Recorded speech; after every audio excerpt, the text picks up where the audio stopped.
سارے تو راضی تھے غزوہ تبوک کے موقع تھے حضرت جناب سیدنا صدیق اکبر کتنا مال لے کے آئے بولو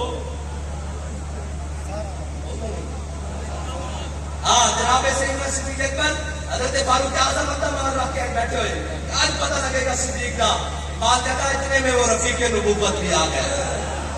جس کے بنا عشق و محبت ہے اس کے بعد بولے حضور فکر اجال بھی چاہیے کہنے لگا وہ عشق و محبت کا رازدار پروانے کو ہے چراغ بلبل کو پھول بس صدیق کے لیے ہے خدا کا رسول بس حضرت جناب سیدنا صدیق اکبر پورا مال لے کے آئے کہا تھا پورا ہر شہر کونے گزرے بھی سارے کو لے آئے جب لے کے آئے نا میرے آقا مولا نے فرمایا صدیق گھر والے واسطے کی چھوڑ کے آیا صدیق اکبر نے کہا اللہ اس کے رسول کی محبت چھوڑ کے آئے اے گل سن لئی ہن اگے سنو حضرت فاروق اعظم اپنا مال لے کے آئے حضرت عثمان غنی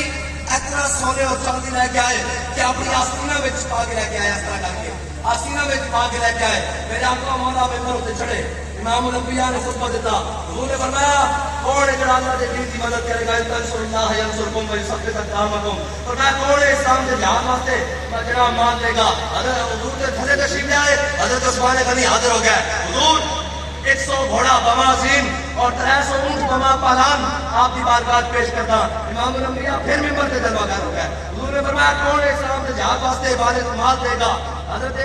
امام الانبیاء تھلے تشریف آئے حضرت عثمان غنی پھر حاضر ہو گئے حضور 100 گھوڑا مزید 300 اونٹ بما پالان سے پھر مزید میرے آقا مولا پھر ممبر سے تشریف لے گئے میں کہا حضور میرے آقا نے فرمایا کون ہے جو اسلام کی مدد کرے گا حضرت عثمان غنی مسجد نبی جو نکل گئے گھر آئے گھر آ کے اس طرح کر کے اپنا رومال ہے میں شریعت کا مسئلہ سمجھانے لگا اس طرح کر کے کپڑا دیا عرب کا رواج سے اس طرح کر کے کپڑا دیا اور اس طرح کر کے اپنا کمر بن گیا اس طرح کر کے بنیا کمر بن گئی اور آپ نے این کر کے اپنی آستینہ کھولیا گھر کے اندر جتنا سونا پیسی چاندی پیسی زیورات سارے اپنے کپڑے کے اندر بن لے کہ تو تھلے نہیں جا سکتے کپڑے کے اندر اس طرح کر کے بن لے اور حضور کی بارگاہ آ گئے امام الانبیاء جلوہ گر مسجد نبی حضور کھڑے ہوئے صحابہ نہ گفتگو کر رہے ہیں حضرت عثمان غنی نے این کر کے آستین کھولی سونے اور چاندی این کر کے حضور کی بارگاہ اے حضور کے قدموں میں رکھنے شروع کر دیتے وہ ڈھیر لگے نا کہ میرے آقا مولا تھلے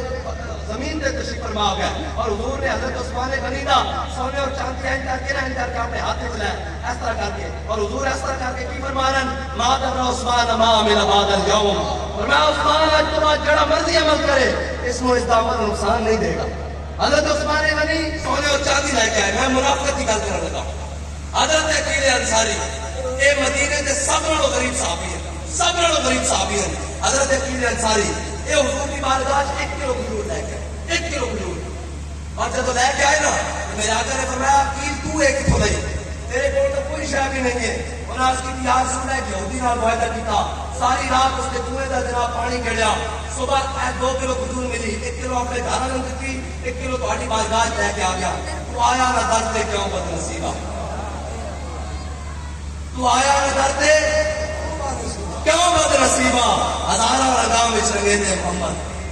صلی اللہ علیہ وسلم حضرت سیدنا صدیق اکبر کا سارا مال فاروق اعظم کا آدھا مال عثمان غنی کے گھوڑے سونے اور چاندی زیورات اونٹ مال نہ لدے ہوئے اور حضرت مولا کائنات کا جناب اتنا مال جناب جہاد واسطے مال میرے آقا مولا نے ایک کھجور کا ٹکڑا پکڑیا اور صدیق اکبر کے سارے مال دے اوتے رکھ دیتے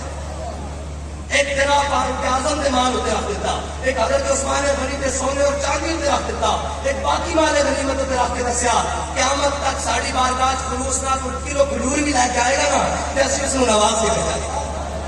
ہن اگلی گل بڑی عجیب ہے جدو سیدنا صدیق اکبر سارا مال لے کے آئے نا تے منافق کہنے لگے اے صدیق نے ریاکاری کی اے ریاکاری کی اے ساری چیزاں لیان کی ضرورت سی اور جدو حضرت عقیل انصاری 1 کلو کھجور لے کے آئے نا تے منافق کہنے لگے اللہ نے دی کاری لوڑ سی میرے آقا مولا صلی اللہ تعالی علیہ وسلم دے حضور دے مبارک سماعتاں والے گل چکائی نا حضور نے فرمایا عقیل دی کھجور دا ایک دانہ میزان والے دن سارے اعمال تے بھاری پے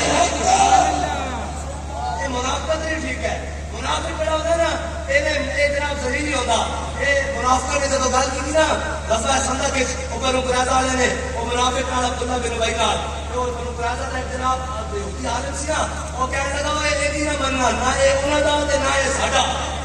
یہ پتہ نہیں ہے کہ نہ یہ نہ مننا ذلیل ہو جاؤ گے بہرحال منافق نے اس کی منی جب جناب قریظہ دے فیصلے کی باری آئی نا کہ انہوں نے جناب موتی کہنا تھا میں تو آتا نہیں سا ایسی نہ مننا جڑا منافقت ہی بندہ ہو کیا مطلب ذلیل ہی ہوئے گا. ہاں منافقت بڑا عجیب ہے, بڑا عجیب. یقولون لا رجانا یہ تو پھر بڑا لمبا موضوع ہے. مقام شوق تو منافق 150 واپس آ گئے. مقام شوق تو منافق 1.5 میل تو 300 واپس آئے. حضور نے چھڑ کے واپس آ گیا. بلکہ منافق اتنا بڑا منافق ہوگا حضور غزوہ تبوک کی تشریح لے کے جا رہے ہیں یہ مسجدہ بنا رہے ہیں, یہ مسجدہ بنا رہے ہیں. قرآن نے کیا اور مسجد کی کیا اصول والذین اتخذوا مسجدا ضرارا وکفرا وتفریقا بین المؤمنین وارصادا لمن حارب اللہ ورسولہ. اللہ تعالیٰ نے اپنے حبیب کو جبریل امین بھیجا. میرے حبیب اے جان بوجھ کے تھوڑے نال لے کے آئے انہوں نے دل وچ نفاق ہے. میرے حبیب اینا دا خیال کرنا اے واپس آن کے تھوڑے کول اور یہ آ کے کہن کے قرآن پھر قرآن ہے نا یہ آ کے کہن کے میرے بچہ بیمار سی, میرے گھر دے رات رہنے والا کوئی نہیں سی, میرے پیچھے گھر کلے سن تے میرے حبیب انہاں نوں دس دے اللہ تھوڑے تو بری ذمہ تھوڑی لوڑ ہی نہیں. بہرحال امام الانبیاء جدو پچھو جدو حضور تشریف لے کے کہنا غزوہ تبوک واسطے منافقاں دا کم ہی ہوندا. غزوہ بدر واسطے حضور گئے حضرت اسامہ بن زید کہندے میں چھوٹا جا سارے مدینے کے منافق یہ جنگ تک گئے نہیں, لیکن حضرت اسامہ بن زید انہیں آ کے کہن کہ اسامہ انہیں اعلان آئے گا, انہیں جناب اعلان ہوئے گا صدیق اکبر بھی شہید ہو گئے, انہیں جناب خبر آ جائے گی فاروق اعظم بھی شہید ہو گئے, انہیں خبر آئے گی تیرے والد زید بن حارثہ بھی شہید ہو گئے. حضرت اسامہ بن زید کہتے ہیں میں ہے چھوٹا جیسی لیکن میں روتا نہیں سہ کرتے, لیکن جب وہ کہتے سر انہیں خبر آئے گی کہ نعوذ باللہ امام الانبیاء بھی شہید ہو گئے کہ کہتے میں رون لگ پڑا. کہنے جب میرے والد صاحب حضرت زید بن حارثہ ہی پتہ مکہ کی خبر لے کے آئے مدینے میں, کہنے جب آئے نا گھوڑے کے سوار کہتے میں توڑے ہونا وال انہوں نے میرے پیار کرنا چاہیا سلام کرنا چاہیا. میں کہا ابا جی چھٹو پہلے دسو بدر لگی بنا انہیں کیا بدر اتنا اللہ تعالیٰ نے مسلمانوں کو فتح دے دیتی. کہتے میں چھوٹا جیسے میں منافقت کے گھر میں دوڑیا میں کہا نکلو باہر حضور نے اللہ نے فتح دے